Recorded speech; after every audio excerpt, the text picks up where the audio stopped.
अस्सलाम वालेकुम एवरीवन। हम वेट कर रहे हैं स्टूडेंट्स का ज्वाइन करने के लिए और 9:25 तक हम इंशाल्लाह वेट करेंगे।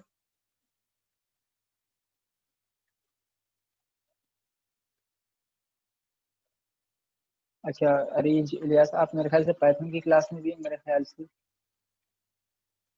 कैसे ही हो?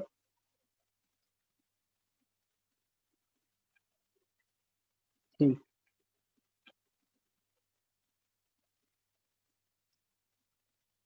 अब हम इंशाल्लाह हम कोशिश करेंगे कि पूरा के टाइमिंग को ज़रा सही तरीके से ना देख लूँ, नोट डाउन कर लूँ।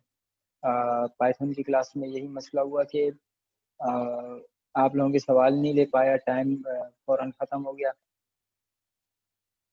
तो इंशाल्लाह इस क्लास में हम पूरी कोशिश करेंगे कि आपके जो सवालात हैं उनको भी मैं लूँ और आपको जो भी टॉपिक आज मुझे पढ़ाना है वो भी सही तरीके से आप तक डिलीवर कर लूँ। अगर मेरी आवाज़ सही नहीं आ रही तो आप बता सकते हैं, ताकि मैं अपने इस हैंड फ्री को सही तरह से सेट कर दूँ। अगर आवाज़ सही आ रही है तो ठीक है, क्लियर है। अरीज इलियास कह रहे हैं कि उनको क्लियर आ रही है आवाज़, इसका मतलब ये कि साफ आ रही होगी।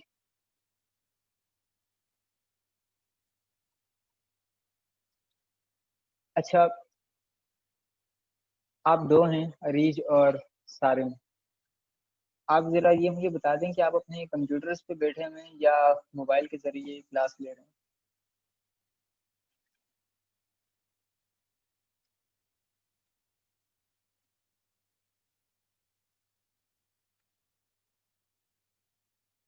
आप लोग मोबाइल का यूज़ कर रहे हैं या कंप्यूटर का? अभी फिलहाल ये जो मीटिंग आपने ज्वाइन की इसमें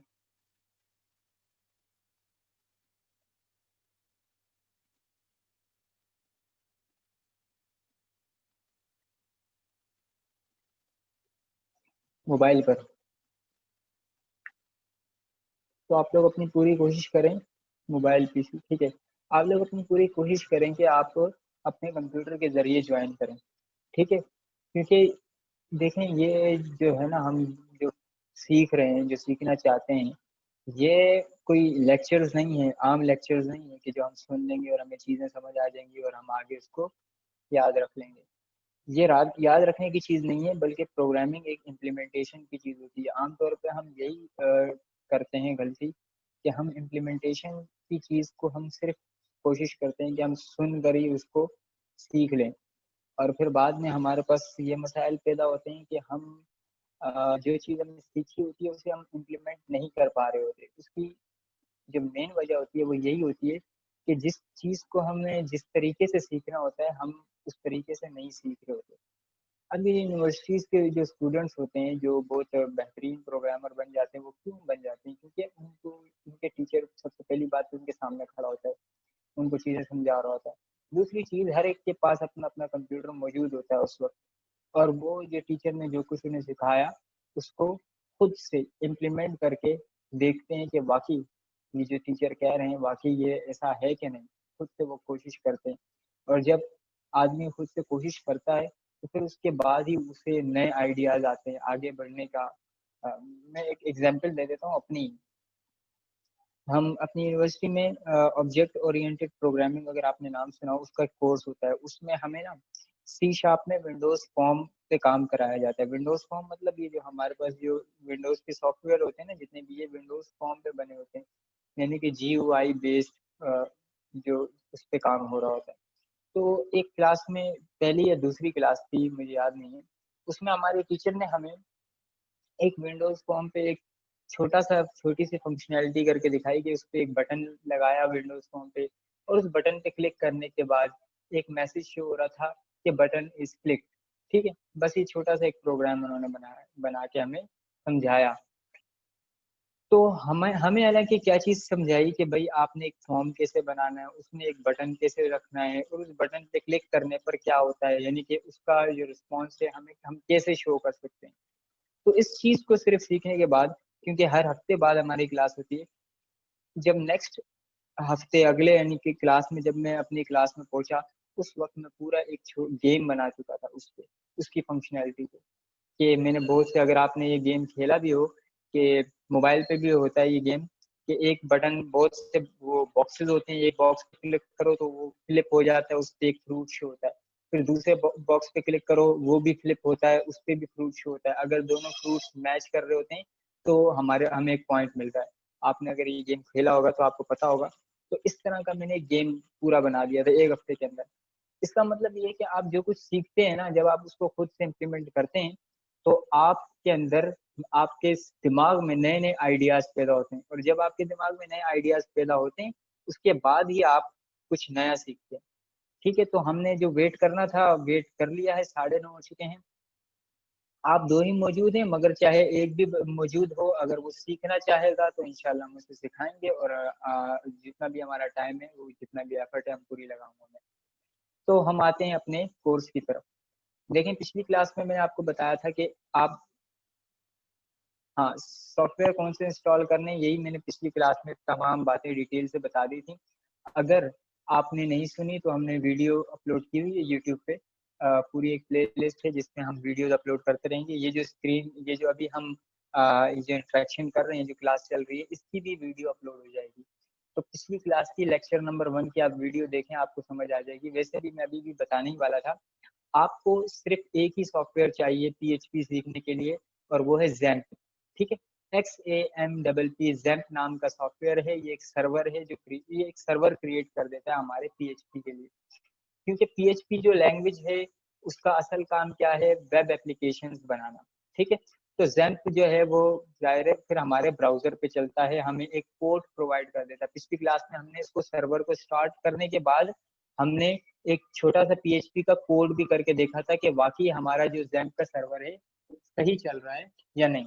ठीक है, तो ये नीचे आपको दिख रहा होगा, स्क्रीन पे नहीं दिख रहा होगा, रुक जाए मैं जरा, ये जैम्प मैंने पिन किया हुआ है यहाँ पे। एक काम करते हैं, मैंने जो स्क्रीन शेयरिंग में ना, 1 मिनट।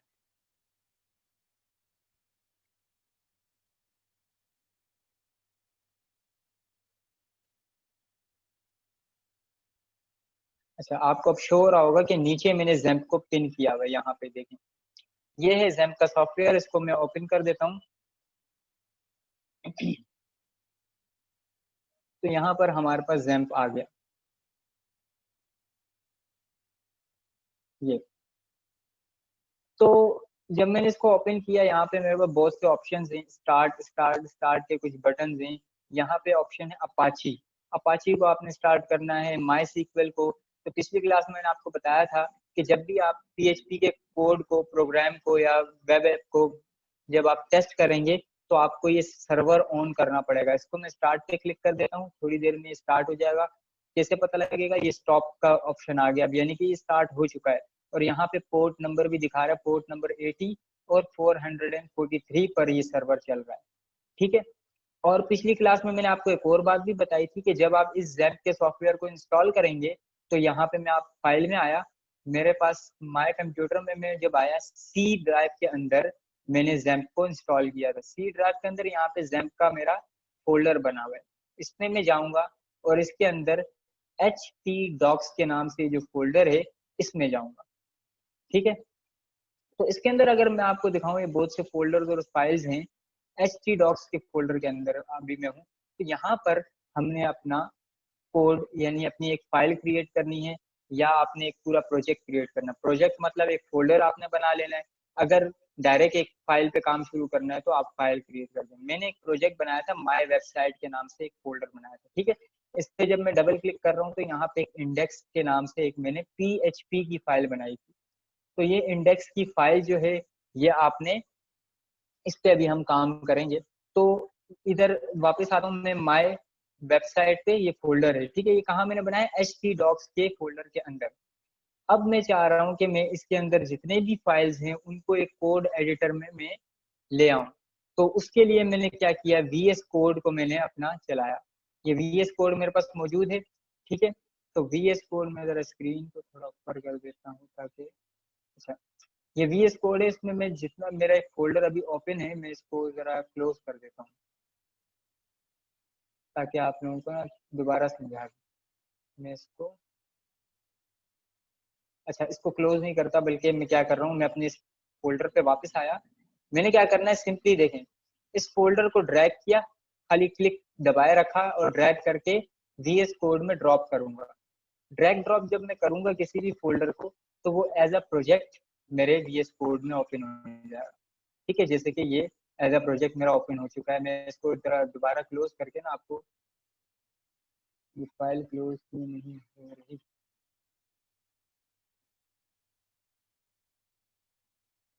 मेरी अगर स्क्रीन पूरी नहीं शो हो रही ना, तभी क्लोज का, हाँ ये क्लोज का बताएं।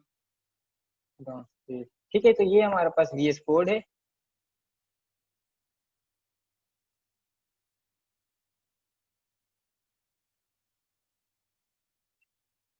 ये हमारा VS कोड है, इसको मैंने छोटा कर दिया, ठीक है, ताकि आप लोगों को सही तरीके से मैं दिखा सकूं। और यहाँ पे ये मेरा फोल्डर है, ठीक है। इस फोल्डर को मैं चाहता हूँ एज अ प्रोजेक्ट मेरे VS कोड के अंदर आ जाए। तो मैं इस पर क्लिक करूंगा, दबाए रखूंगा और इसको ड्रैग करके VS कोड में ड्रॉप कर दूंगा। जब इसको मैं ड्रैग ड्रॉप कर दूंगा तो देखिए माय वेबसाइट के नाम से ये फोल्डर ओपन हो चुका है। और इस फोल्डर के अंदर क्योंकि एक ही फाइल थी, index.php के नाम से, वो फाइल मौजूद है। इस फोल्डर के अंदर हम जितनी भी फाइल्स बनाएंगे वो तमाम मुझे यहाँ पर अब शो होंगी।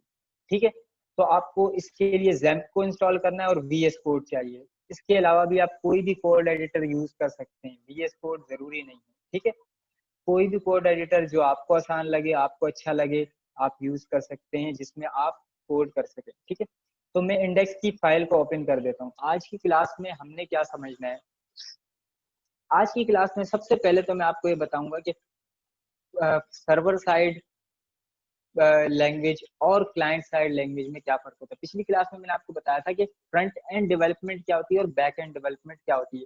फ्रंट एंड में क्या होता है, यूजर इंटरफेस बनता है, बैक एंड में कोड होता है जिसके जरिए यूजर इंटरफेस को हैंडल किया जाता है।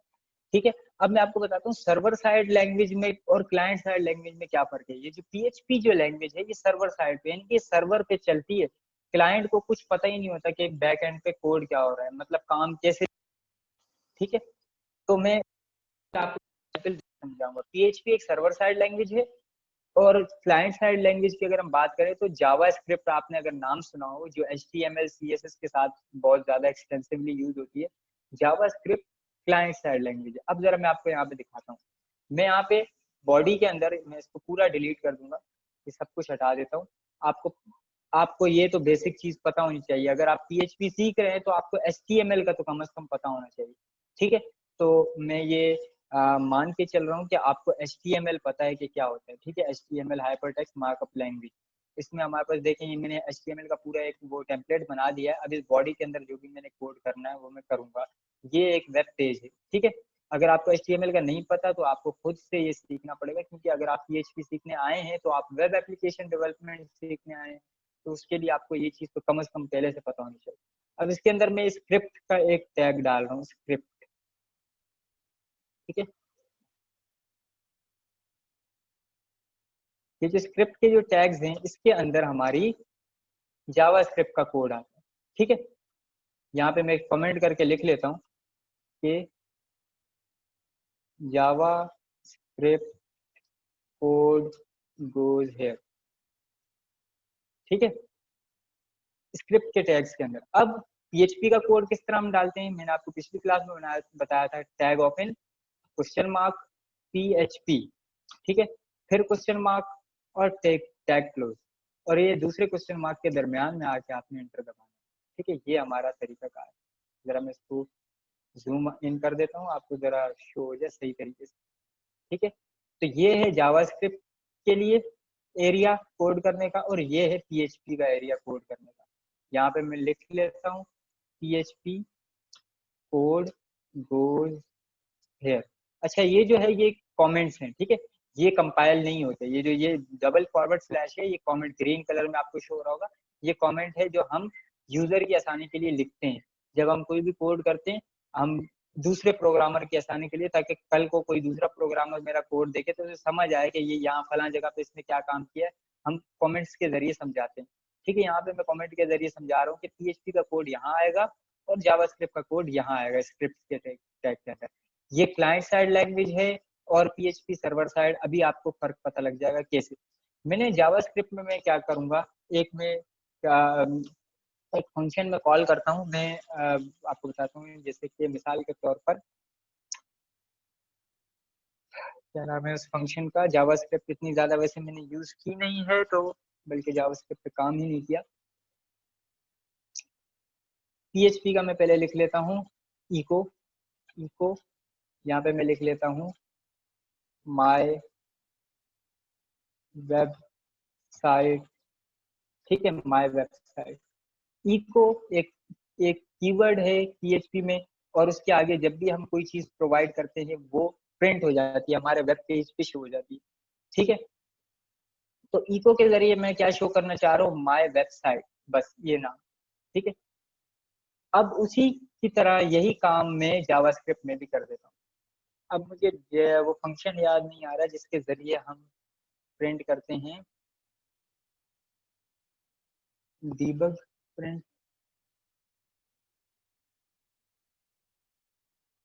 जरा मैं इसको इंटरनेट से ही देख लेता हूँ, क्योंकि जावास्क्रिप्ट पे मैंने बिल्कुल काम नहीं किया। तो how to,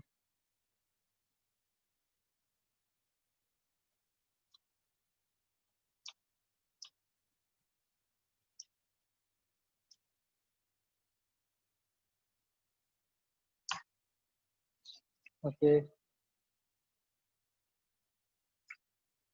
document dot write. ठीक है, तो ये फंक्शन है डॉक्यूमेंट डॉट राइट, और इसके अंदर मैंने क्या लिखना है, माय वेबसाइट। ठीक है, तो यही चीज मैं माय वेबसाइट में जावास्क्रिप्ट लैंग्वेज में भी लिख रहा हूँ और पीएचपी में भी। अब जरा इसको मैं सेव करता हूँ। मैंने सेव कर दिया है अपने ब्राउजर। हमारा सर्वर चल रहा है कौन सी पोर्ट पे, 80 पे। मैं यहाँ पे लिखूंगा लोकल होस्ट, लोकल होस्ट। ठीक है, यहाँ 4200 हटा दो, लोकल लोकल होस्ट कॉलोन 80। वैसे 80 लिखने की जरूरत नहीं है, ये भी मैंने पिछली क्लास में बताया था, फॉरवर्ड स्लैश। अब मेरा वो फोल्डर एच टी डॉक्स के अंदर मैं आता हूँ। एच टी डॉक्स के अंदर कौन सा फोल्डर था, माय वेबसाइट।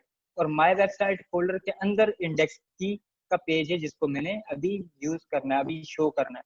तो मैं क्या करूंगा, 80 slash my website slash index. ठीक है, ये वाला। तो यहाँ पे देखें, माय वेबसाइट 2 बार शो हो गया। ये जावास्क्रिप्ट वाला माय वेबसाइट है, और ये मेरा पीएचपी वाला माय वेबसाइट 2 बार शो हुआ है, क्योंकि हमारे कोड के अंदर हमने क्या किया, मैंने जावास्क्रिप्ट में भी मतलब वेब पेज पे माय वेबसाइट प्रिंट किया, और पीएचपी पे भी। ठीक है, अब कैसे पता लग रहा है कि क्लाइंट साइड ये है और ये सर्वर साइड है, मैं क्या करता हूँ, इस पेज का, वेब पेज का कोड चेक करता हूँ। कंट्रोल यू दबाया, देखें कोड में आप देखें अगर, तो जावास्क्रिप्ट का पूरा पूरा कोड मुझे शो हो रहा है। स्क्रिप्ट के अंदर डॉक्यूमेंट डॉट राइट भी शो हो रहा है, पूरा फंक्शन जो मैंने कॉल किया वो शो हो रहा है। यानी कि जावास्क्रिप्ट जो है वो क्लाइंट साइड कोडिंग लैंग्वेज है, प्रोग्रामिंग लैंग्वेज है। यानी कि वो क्लाइंट के ब्राउजर पे चलती है, इसीलिए उसका वहां पे होना भी जरूरी है। तो देखिए कोड के अंदर जावास्क्रिप्ट, ये पूरा कोड मुझे शो होगा। ठीक है, मतलब मेरी वेबसाइट पे जितना भी जावास्क्रिप्ट का कोड हुआ है वो मेरी वेबसाइट पे, मेरे वेब पेज पे मुझे शो होगा, यूजर को भी। जबकि यहाँ पे देखें पीएचपी का आपको कुछ शो हो रहा है, कुछ नहीं शो हो रहा। बस सिंपली पीएचपी क्योंकि सर्वर साइड लैंग्वेज है, वो सर्वर पे काम करती है, क्लाइंट के उस पे नहीं। उसने क्या किया, बस इस माय वेबसाइट के स्ट्रिंग को रेंडर करवा दिया हमारे वेब पेज पे। तो उम्मीद है कि आप लोगों को समझ आ चुकी होगी कि क्लाइंट साइड लैंग्वेज और सर्वर साइड लैंग्वेज में क्या फर्क है। सर्वर साइड लैंग्वेज सर्वर पे चलती है, वो क्लाइंट को शो नहीं होता, उसका कोड, उसकी जितनी भी लॉजिक है वो क्लाइंट को शो नहीं होगी। क्लाइंट को बस उसका HTML का वेब पेज शो होगा जो भी उसने क्रिएट किया है लैंग्वेज ने। जबकि जो क्लाइंट साइड लैंग्वेज है वो उसका कोड क्लाइंट को भी शो होता है। ठीक है, ये था फर्क क्लाइंट साइड और सर्वर साइड लैंग्वेज में। अब हम आते हैं अपने असल की तरफ कि पीएचपी को सीखना अब हम शुरू करते हैं। ठीक है, तो सबसे पहला टॉपिक तो आज हमने देख लिया इको के नाम से। इको, पीएचपी के अंदर इको के कीवर्ड को यूज करते हुए हम कुछ भी स्क्रीन पे शो करवा सकते हैं। इको माय वेबसाइट में यहाँ पे एक और आपको वेरिएशन दिखा देता हूँ। यहाँ मैं H1 का टैग डाल देता हूँ साथ में। ठीक है, /h1। अगर आपको HTML पता है तो आपको पता होगा कि h1 का टैग क्या करता है, किसी भी टेक्स्ट को बड़ा करके, यानी कि उस पहली जो h1 मतलब सबसे बड़ी हेडिंग को एज अ बड़ी हेडिंग शो करता है। तो इको में क्या करना चाह रहा हूँ, h1 के टैग के अंदर माय वेबसाइट। अब आप जरा मेरा आउटपुट देखेंगे। अब मैं इसको इस पेज को रीलोड कर देता हूँ।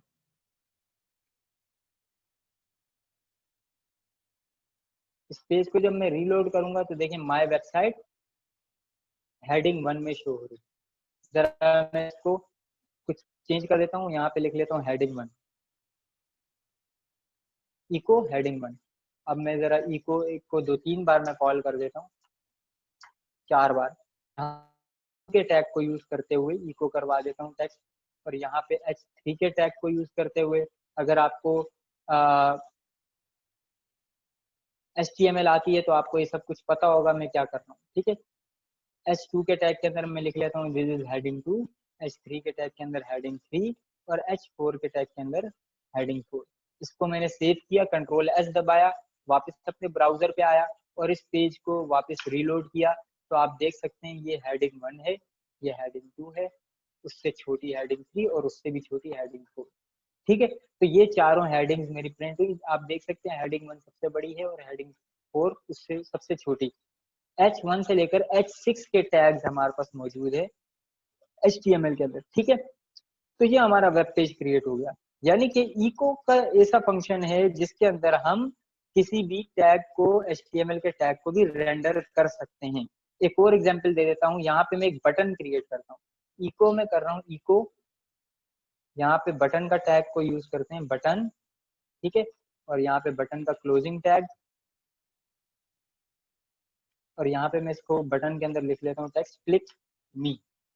इसको मैंने सेव किया और वापस अपने ब्राउजर पे आके मैंने इसको रीलोड किया जब पेज को, तो यहाँ पे मेरा बटन रेंडर हो गया क्लिक मी के नाम से, इसके अंदर टेक्स्ट क्लिक मी आ गया।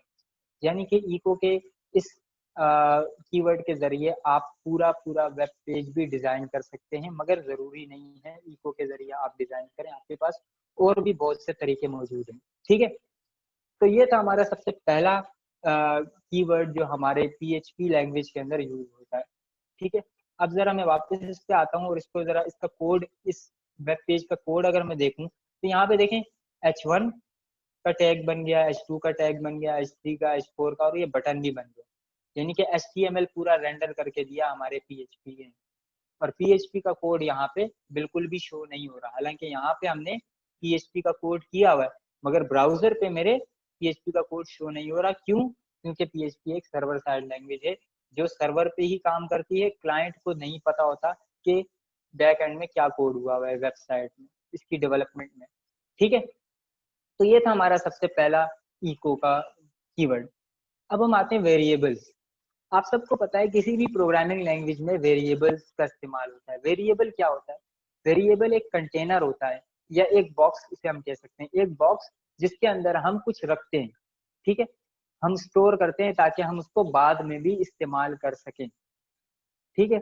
मिसाल के तौर पर अगर हम किसी भी अपने यूजर का, वेबसाइट के यूजर का यूजर नेम स्टोर करना चाहते हैं और उसका पासवर्ड स्टोर करना चाहते हैं, हम कहाँ स्टोर करेंगे? हम वेरिएबल्स बनाएंगे। यूजर नेम के लिए एक वेरिएबल बना दिया, उसके अंदर उसका यूजर नेम स्टोर कर दिया। उसी तरह पासवर्ड का एक वेरिएबल बना दिया, उसके अंदर उसका पासवर्ड स्टोर कर दिया। तो यहाँ पर हम PHP में वेरिएबल्स कैसे बनाते हैं? वेरिएबल बनाने के लिए हमें डॉलर, ये जो डॉलर है इसका सिंबल लगाना पड़ता है और वेरिएबल का नाम। मिसाल के तौर पर मैंने लिख दिया यूजर नेम, ठीक है। उसी तरह एक और मैं डॉलर पासवर्ड, दो वेरिएबल्स मैंने बना दिए, ठीक है, यूजर नेम और पासवर्ड। अब यूजर नेम में मैं वैल्यू डाल देता हूँ, मिसाल के तौर पर वलीद, ठीक है। User name is equals to Waleed, यानी कि मैं कह रहा हूँ कि ये यूजर नेम का एक वेरिएबल है जिसके अंदर जो वैल्यू स्टोर हुई हुई है वो क्या है? वलीद, एक स्ट्रिंग स्टोर हुआ हुआ है। उसी तरह पासवर्ड इज इक्वल्स टू, मिसाल के तौर पर वलीद 123, ये मेरा पासवर्ड है। तो पासवर्ड के अंदर भी क्या स्टोर हुआ हुआ है? एक स्ट्रिंग वैल्यू है, ये मेरा पासवर्ड जो इस वेरिएबल के अंदर स्टोर किया है मैंने अभी, ठीक है। उसी तरह एक और वेरिएबल बना देता हूँ, मिसाल के तौर पर एज, इस यूजर की एज है 20, ठीक है। ये 20 क्या है, एक नंबर है, यानी कि जो एज का वेरिएबल है इसका डेटा टाइप क्या होगा, नंबर या कोई इंटीजर। इस पहले वेरिएबल का डेटा टाइप क्या है, स्ट्रिंग, क्योंकि इसके अंदर मैंने स्टोर क्या किया है, एक स्ट्रिंग वैल्यू। डबल कोटेशन के अंदर कोई भी चीज स्ट्रिंग होती है। पासवर्ड ये एक स्ट्रिंग वेरिएबल है, क्यों, क्योंकि इसके अंदर मैंने क्या स्टोर किया, एक स्ट्रिंग से स्टोर की है। उस हमें कैसे पता लग रहा है, क्योंकि ये डबल कोटेशन के अंदर मौजूद है। उसी तरह एज का वेरिएबल एक इंटीजर वेरिएबल है, क्यों, क्योंकि इसके अंदर मैंने इंटीजर एक नंबर स्टोर किया। 20 एक नंबर है, 1 2 काउंट जिसको हम कर सकते हैं। ठीक है, तो ये 3 वेरिएबल्स मैंने क्रिएट कर दिए। पहले वेरिएबल के अंदर यूजर नेम स्टोर हुआ है, दूसरे के अंदर पासवर्ड और तीसरे के अंदर एज। अब मैं चाहता हूँ इन तीनों को यूज करूँ कहीं पे, मैं अपने वेब पेज पे शो कर देता हूँ। ठीक है, वेब पेज पे शो करने के लिए आपको पता है इको का फंक्शन या कीवर्ड आप यूज कर सकते हैं। मैं क्या करता हूँ, echo echo user name, dollar user name. मैं कह रहा हूँ कि इको करो, क्या इको करो, यूजर नेम के वेरिएबल के अंदर आपने जो भी स्टोर किया हुआ ना उसको हमें इको उसको इको कर दो, यानी कि वेब पेज पे शो कर दो। यूजर नेम के वेरिएबल के अंदर क्या स्टोर हुआ है, ये स्ट्रिंग स्टोर हुई है, तो वेब पेज पे क्या शो होगा, वलीद। ठीक है, उसी तरह इको कर देते हैं हम पासवर्ड भी। इको डॉलर, डॉलर का सिंबल लाजमी होता है वेरिएबल में पीएचपी में। ठीक है, पहले डॉलर का सिंबल हमें लगाना है ताकि पता लगे हमारे कंपाइलर को पीएचपी के कि ये एक वेरिएबल बनाना चाह रहे हैं। उसी तरह मैं इको कर देता हूँ, इको डॉलर एज। ठीक है, 3 चीजें मैंने इको कर दी। इसको मैं सेव कर देता हूँ और वापस आता हूँ अपने वेब पेज पे और उसको रीलोड करता हूँ। तो यहाँ पे हमारे पास क्या आ रहा है, एरर आ रहा है कि भाई, एरर क्या है, हाँ ओके। एरर में ये देखिए, मैं आपको बताया था एरर रीड करने का, लाइन नंबर 20 पे आपका एरर है। ठीक है, और ये क्या कह रहा है कि साइंटेक्स एरर है। अच्छा, हमारी क्लास एंड होने वाली है 10 मिनट में, तो हम इंशाल्लाह इसको जल्दी से कंप्लीट कर देते हैं। मैं आपको एरर रीडिंग भी सिखा देता हूँ। लाइन नंबर 20 पे एरर है, सबसे पहली बात हमें पता लग गई। उसके बाद एरर जो एरर क्या है, साइंटेक्स एरर है। और ये क्या कह रहे हैं, हम एक्सपेक्ट कर रहे हैं क्या, सेमी कॉलोन, जबकि लाइन नंबर 20 पे आपके पास सेमी कॉलोन नहीं लगा हुआ। मैं आता हूँ अपने कोड पे, लाइन नंबर 20 ये रहा, यहाँ पे ये एक्सपेक्ट कर रहा था सेमी कॉलोन, तो यानी कि यहाँ पे कोई भी स्टेटमेंट एंड होती है सेमी कॉलोन से। आपको पता है ज्यादातर प्रोग्रामिंग लैंग्वेज में, यहाँ पे देखें इको के आगे मैंने सेमीकोलन लगाया हुआ है, यहाँ पे भी लगाया है, यहाँ पे भी, हर स्टेटमेंट के आगे मैंने सेमीकोलन लगाया, मगर यहाँ नहीं लगाया हुआ था, इसीलिए ये एरर आया था। इसको वापस सेव किया और वापस जब मैं वेब पेज पे आया और उसको रीलोड किया, तो यहाँ देखें आप, वलीद वलीद 1 2 3, ठीक है, और 20, मेरा तीनों चीजें मेरी प्रिंट हो चुकी हैं, इको हो चुकी हैं। ठीक है, अब ये एक ही लाइन में इको हुई है, क्योंकि इको का जो फंक्शन है वो लाइन ब्रेक नहीं करता। तो मैं क्या करता हूँ, एक काम करता हूँ मैं, इसके आगे मैं चाहता हूँ कि लाइन ब्रेक भी हो। अगर आपने HTML आपको आती है तो आपको पता होना चाहिए कि BR का एक टैग होता है जो लाइन को ब्रेक करता है। तो अब मैं चाहता हूँ कि यूजर नेम के बाद BR का टैग लग जाए, ताकि यूजर नेम जहाँ प्रिंट हो उसके नीचे, उसके आगे लाइन ब्रेक हो और फिर दूसरा टैग वो प्रिंट हो। तो मैं क्या करूंगा, यहाँ पे डॉट लगाऊंगा, यूजर नेम डॉट, और एक और स्ट्रिंग डाल देता हूँ BR। अब ये डॉट का क्या मतलब है, डॉट एक ऐसा कीवर्ड है पीएचपी के अंदर जो कॉन्केटिनेट करता है दो स्ट्रिंग्स को। ठीक है, दोबारा बता रहा हूँ, डॉट एक ऐसा कीवर्ड है पीएचपी के अंदर, एक ऐसा सिंबल है जो दो स्ट्रिंग्स को कॉन्केटिनेट करता है। कॉन्केटिनेट का मतलब जोड़ता है। ठीक है, जैसे कि ये इक्वल टू एक सिंबल है ना, जो क्या करता है, वैल्यू को असाइन करता है। ये जो वैल्यू है ये असाइन हुई यूजर नेम को इक्वल टू के सिंबल के जरिए। उसी तरह डॉट के सिंबल के जरिए ये वाली स्ट्रिंग लेफ्ट हैंड साइड वाली और राइट हैंड साइड वाली दोनों स्ट्रिंग आपस में ज्वाइन हो जाएंगी, यानी कि यूजर नेम के आगे BR का टैग भी ज्वाइन हो जाएगा। अगर मैं यहाँ पे कॉमेंट में आपको दिखा देता हूँ कि किस तरह से होगा, यूजर नेम में क्या है, वलीद, यानी कि कुछ इस तरह होगा, वलीद और BR, ये दोनों स्ट्रिंग ज्वाइन हो गई, यूजर नेम की वैल्यू डॉट BR। ठीक है, ये डॉट का ये जो कीवर्ड है ये यूज होता है दो स्ट्रिंग्स को ज्वाइन करने के लिए। यानी कि अब इको में क्या प्रिंट होगा, वलीद BR। BR हमें पता है HTML में लाइन को ब्रेक कर देता है। उसी तरह पासवर्ड के आगे भी डाल देते हैं डॉट, स्ट्रिंग में BR। और उसी तरह एज के अंदर भी मैं इस कॉन्कैटिनेट कर देता हूँ डॉट br। ठीक है, अब क्या होगा, यूजर नेम के साथ br भी इको हो जाएगा, प्रिंट हो जाएगा हमारी स्क्रीन पे। मैंने इसको सेव किया, वापस अपने वेब पेज पे आया और रीलोड किया तो देखें वलीद पहली लाइन पे, क्लिक मी के बाद फिर वलीद 123 पासवर्ड और 20, ठीक है, एज। सही है, मैं जरा इसको ये जो बटन मैंने क्रिएट किया था इसके आगे भी मैं br लिख लेता हूँ ताकि वो भी अलग हो जाए। ठीक है, बटन बटन क्रिएट होगा उसके बाद br भी लिखा हुआ आ जाएगा ताकि आपको दिखा देता हूँ क्या हमारा चेंज क्या हुआ। जी, अब मैं चाहता हूँ वलीद से पहले शो हो यूजर नेम, पासवर्ड से पहले शो हो ये पासवर्ड है, और एज से पहले शो हो ये एज। तो मैं क्या करूंगा, मुझे पता है मैं कॉन्कैटिनेट कैसे करता हूँ, डॉट के जरिए। तो यूजर नेम से पहले शो हो तो ये यूजर नेम के वेरिएबल से पहले मैं क्या करूंगा, यहाँ पे क्या लिखूंगा, यूजर नेम, और यहाँ पे डाल दूंगा डॉट। ठीक है, अब ये तीनों स्ट्रिंग्स कॉन्कैटिनेट हो गई, user name dot user name. ठीक है, ये तो स्ट्रिंग है एक यूजर नेम, ठीक है, और ये एक वेरिएबल है, इसके अंदर जो भी मौजूद होगा, वलीद है तो वलीद यहाँ आ जाएगा। ठीक है, यूजर नेम वलीद और ब्रेक। ठीक है, अभी आपको समझ आ जाएगी मैं क्या कहना चाह रहा हूँ। ये भी कॉन्कैटिनेट हो गया, ये स्ट्रिंग और ये स्ट्रिंग तीनों आपस में ज्वाइन हो गई, इस डॉट के जरिए ये दो ज्वाइन हुई और इस डॉट के जरिए ये वाली और ये वाली ज्वाइन हुई। उसी तरह यहाँ पे भी मैं एक लगा लेता हूँ, यहाँ पे स्ट्रिंग डाल देता हूँ पासवर्ड, पासवर्ड डॉट। ठीक है, और यहाँ पे एक स्ट्रिंग डाल देता हूँ एज डॉट। ठीक है, तो पासवर्ड के आगे कॉन्कैटिनेट हुआ ये पासवर्ड में जो भी वैल्यू है वेरिएबल के अंदर, और आगे br भी। इसको सेव किया, वापस में यहाँ पे आया अपने वेब पेज पे और रीलोड जब मैंने किया तो देखिए user name colon Waleed, user name आ गया। उसी तरह पासवर्ड वलीद 123 और एज 20। उम्मीद है कि आप लोगों को ये चीज समझ आई होगी। इस क्लास में आप लोगों ने सीखा, क्योंकि टाइम 5 मिनट रह गए हैं, आप लोगों के सवाल भी लेने। तो इस क्लास में आप लोगों ने सीखा कि आप किस तरह से वेब पेज पे कोई भी टेक्स्ट, कोई भी एलिमेंट, टेक्स्ट नहीं कोई भी, यहाँ पे देखें मैंने बटन को भी रेंडर कर दिया, यानी कि आप कोई भी HTML का एलिमेंट रेंडर कर सकते हैं PHP के जरिए, और यूजर को पता भी नहीं होगा कि इसने ये टेक्स्ट या ये बटन या ये एलिमेंट किस तरह से बनाया और किस तरीके से बनाया। अगर मैं इस कोड के अंदर आऊँ, कंट्रोल यू दबाऊं, ये मैं कोड किस तरह शो कर रहा हूँ इस वेब पेज का, कंट्रोल यू। आप किसी भी वेबसाइट का कोड चेक कर सकते हैं कंट्रोल यू के जरिए। तो ये कंट्रोल यू के जरिए देखें, यहाँ पे सब कुछ HTML ही है, यहाँ पे आपको PHP का कोई भी कोड शो नहीं हो रहा होगा। ठीक है, क्योंकि बैक एंड पे काम कर रहे हैं। अब दूसरी चीज जो आज की क्लास में हमने सीखी वो है वेरिएबल्स।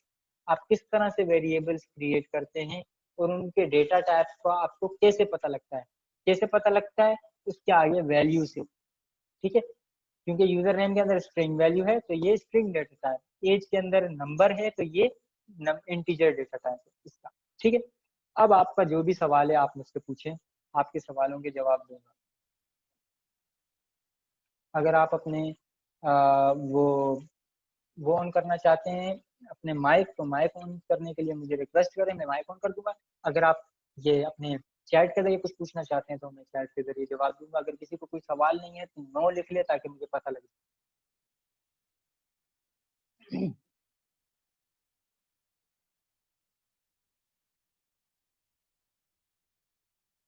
अच्छा, अरीज इलियास कह रहे हैं सर वर्किंग वेब बनाना भी बताएंगे इस कोर्स में।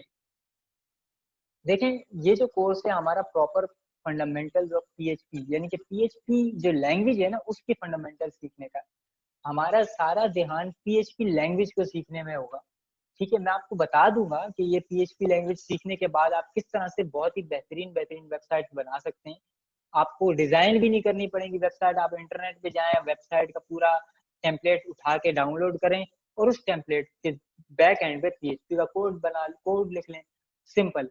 बल्कि कल की क्लास में मैं आपको बता दूंगा पूरा पूरा, बल्कि कल तो नहीं, जो नेक्स्ट क्लास होगी उसमें एक आपको पूरा टेम्पलेट डाउनलोड करूंगा।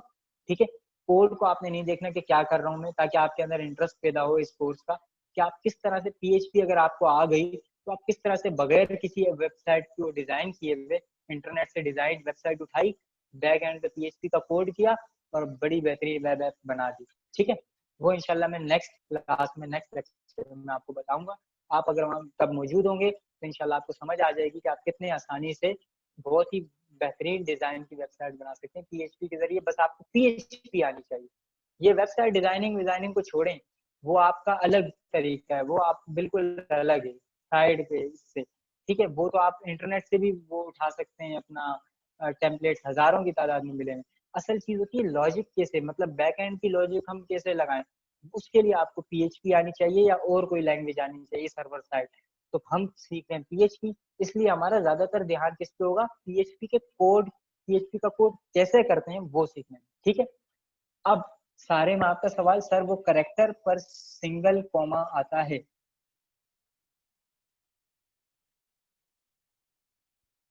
आपका सवाल मैं समझा नहीं। अच्छा, नहीं समझा यार, मुझे जरा दोबारा आप समझा दें। आप सवाल पूछ रहे हैं या कुछ बताना चाह रहे हैं?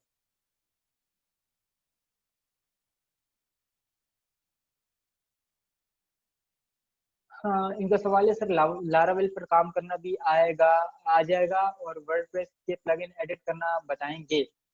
देखें, आप क्यों, देखें ज्यादातर ना हमारे हमारे फेलियर की मैं आपको वजह बताता हूँ। आप लोग इस पे मेरी इस बात पे ना ये नहीं होना, परेशान नहीं होना।